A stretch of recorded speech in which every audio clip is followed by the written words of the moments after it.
Hi there, this is Amanda Frankel with our Crafty Playdate, and today we are going to be making this card here. A couple of things that we're going to do a little differently. Well, actually, we're going to make this exact card, but a couple things I want you to potentially do differently. I used this Designer Series paper strip here. It is from a Designer Series paper that was part of a host special or a hostess special for the month of September, so it is no longer available. So you're going to have to change this out. But I found another type of paper, another paper that we're offering right now in our holiday catalog called Festive Farmhouse, yes. And it has also cherry cobbler and the green that I use, there you go, which is garden green in it. And I think that would be great. Like this one right here would be great also behind there. Okay, so you could definitely change out this paper. That would be adorable also. You could very easily change out this paper to be something else and not have any problems with it. One of the reasons why I still wanted to make this, even though I used a paper that is no longer available, actually there are two techniques that I want to teach you on this, but one of the things that I wanted to show you was this layout is a great layout. It's elegant. You can still see the ribbon back here, so it's kind of cool that way. It's got the bow. It's got something hanging. It's a little dazzle. Stamping directly on the card base. This would be also a great, say, birthday card. Imagine that you have like a birthday cake and a candle here, and down here you have happy birthday and swirly or confetti up here and some fun birthday paper behind. Or you could do a wedding. So this could maybe be white with gray or silver. You could even emboss something down here that says congratulations, a wedding cake, a wedding dress, whatever kind of sentiment you have, and something really elegant. And this could even be solid paper that you've embossed, this panel. So I want you to kind of see this in a couple different lights. In the meantime, I want to tell you how I did it and show you what we're going to be doing today. We are starting with a piece of garden green paper. This is, whew, I got stuff everywhere here. All right, this is an 8.5 by 11, as you can see, right? Just cut straight down the middle on the long side and fold it in half. That makes our card base like this, okay? Nothing inside, as you know from watching my videos. I don't put inside things in my cards when I do a class. That way people can tell they're mine. I'm going to put the measurements here, but I'll kind of rattle them off quickly for you also. This piece of Very Vanilla is 2 3/4 by 4. Okay, and that's going to go right on here like that. This strip of Designer Series paper, or even just solid paper embossed, right? We talked about that, is 1 3/4 by 5.5. It goes completely edge to edge, so it's very easy to make it straight. You're not going to get it cattywamper because it would obviously show. So it's really easy to make it super straight. And we're stamping on this and straight on the card base. So let's get started. We are using, I'm pulling stuff into the frame. Okay, we are using our garden green ink. This is, you know what that is? Cherry cobbler, I can tell. This is garden green ink, and this is one of our new ink pads.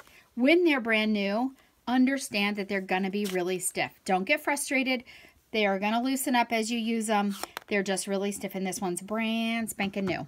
So let's go ahead and start by putting down our swirly parts. Our stamps, just so you know, we are only using one set today. So this is also a nice thing to do.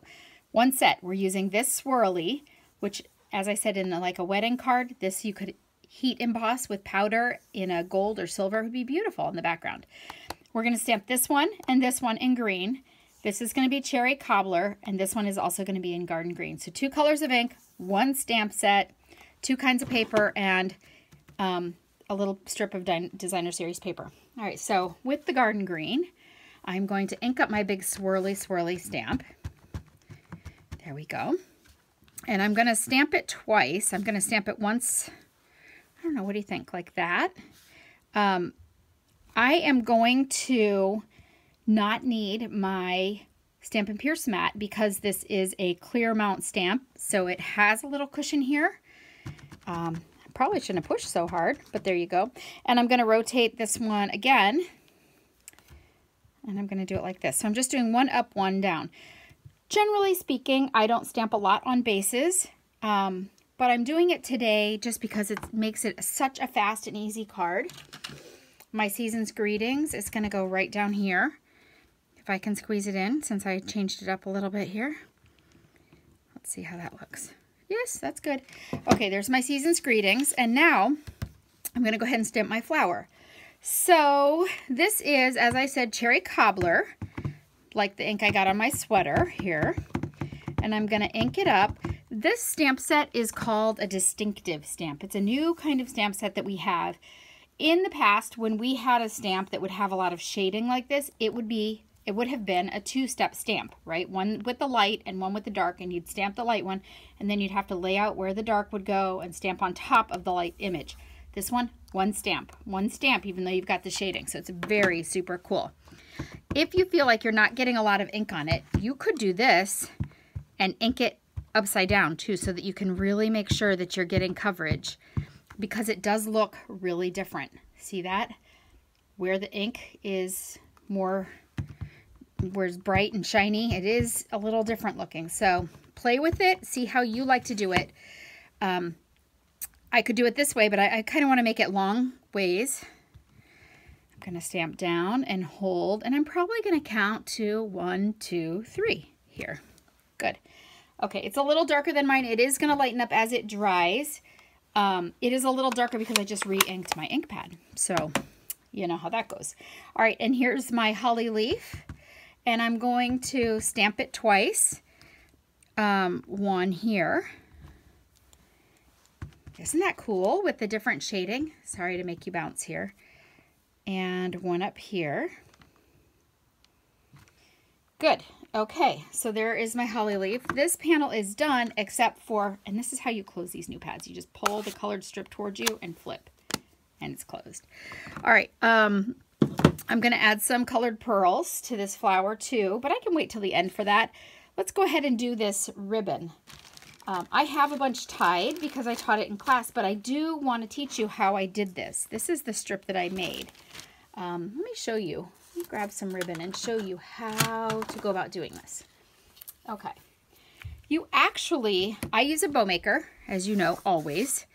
So you're gonna watch my video on tying a bow with the bow maker, but here's where this varies. I need a little strip of this.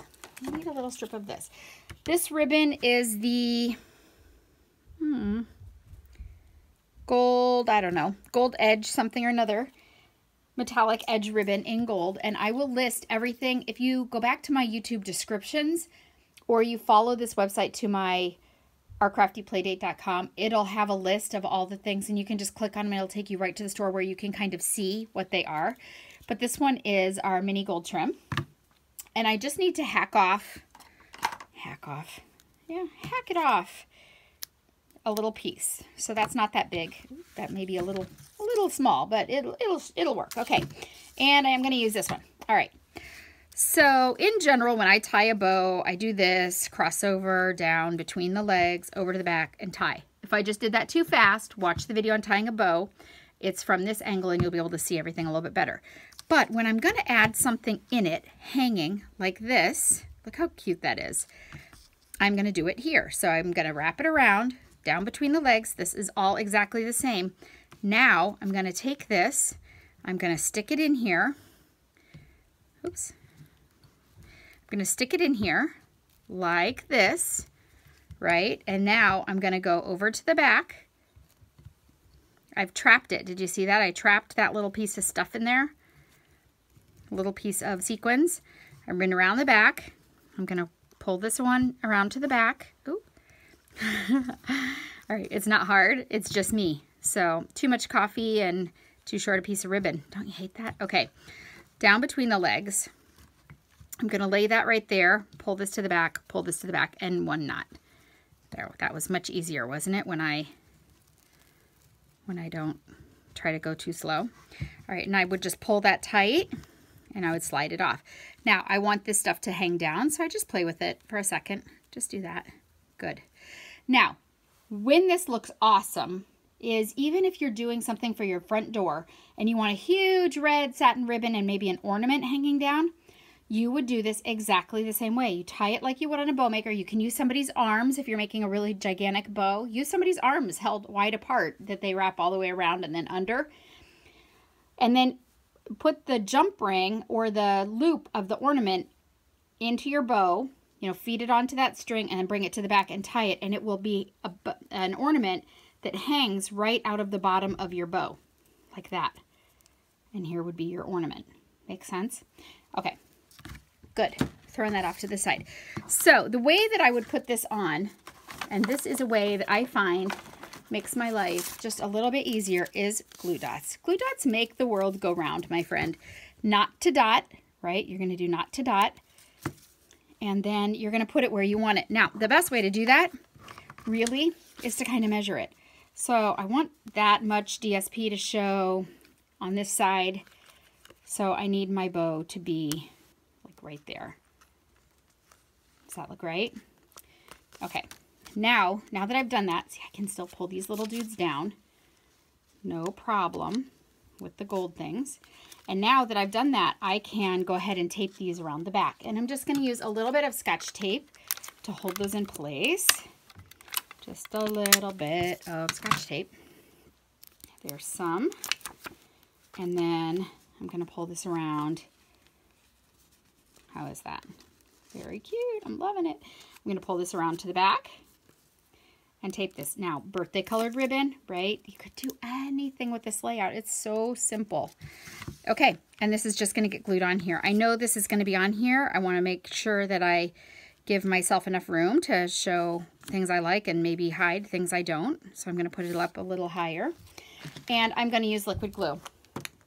This is so funny. They may very well be clogged because I have been teaching classes and we've been using liquid glue, and I swear either they leave the lids off or I've been leaving the lids off and they clog and I've had to unclog them. It's been an adventure of unclogging. If you ever need to unclog these, use a dental floss threader. It's the perfect thickness, and it goes right in the little hole right out, and then you can throw it away and not feel bad about it.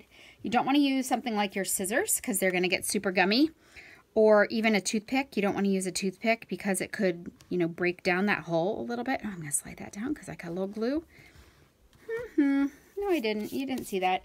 Okay, and then this dude is going to be on dimensionals. So I'm going to get out my dimensionals. You know what? I only have big ones. Hold on a second. I mean, little ones. Hold on. Oh, I'm yelling from the other side of the room. Sorry. Okay. So I'm going to get out my Stampin Dimensionals. Ta-da! Like magic, she runs across the room. All right. And then I'm going to use at least 5. They are not expensive. Don't skimp on these. Make sure you put one in the middle. You don't want a saggy bottom, right? Nobody wants a saggy bottom. So put something in there to give it some support. All right, and I'm going to throw these on the floor like that. Like that. And one more. I find these little papers everywhere. I'm sure you can't imagine why. Okay, and then I'm just going to stick that on there like that. Beautiful. Very beautiful. Okay, now the only thing that I'm missing are the little pearls. And they're here somewhere fun. I actually got this out and I was going to make a video for you the other day. And I had just re-inked my ink pad. And so all of my flowers were just so saturated. It was crazy. You couldn't, they would not have worked. You would not have been able to identify it as a flower. All right, I don't know where I put them because I cleaned up, you know, that's how it goes. All right, so here are the silver ones. They come in a set like this, metallic pearls, and it comes with one sheet of silver like that. And then the other set is gold, and that's what we actually use. If we could find them, that's what we would be putting on here. Oh my goodness. Oh, look, here's what I found something bonus. These are the dental floss threaders that I was talking about to unclog your glue. I know, something shiny, look. Here is the dental floss threader. So you just pull that out, and then you take your glue, and you just stick that right in the top. Stick it down, hold on to the loop, pull it out, and now it is undone, and then you can throw that away, unclogged. All right, so basically we lost the metallic gold pearls. They're around here somewhere, but I'm not going to find them for a while, probably the minute I hit stop on the video. But I would add 3, as you can see right here. Just add 3.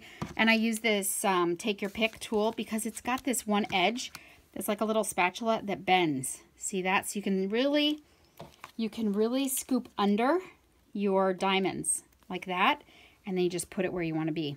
These are silver, and I really, really want gold.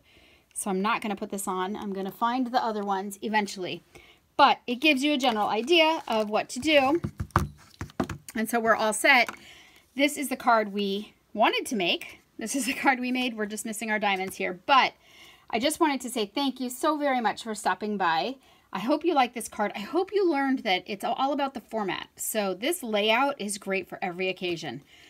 If you see something here you love, be sure you check in the description. I've got all of the things linked there, including the gold diamonds or the gold pearls. That'll be nice. You'll be able to find your own. If you don't have a demonstrator, I would love to be yours. And you can find me at ourcraftyplaydate.com. And please go ahead and click subscribe and hit the bell so that you know when I've posted a new video for you to watch. And until then, I will see you very soon. Have a great day. Bye-bye.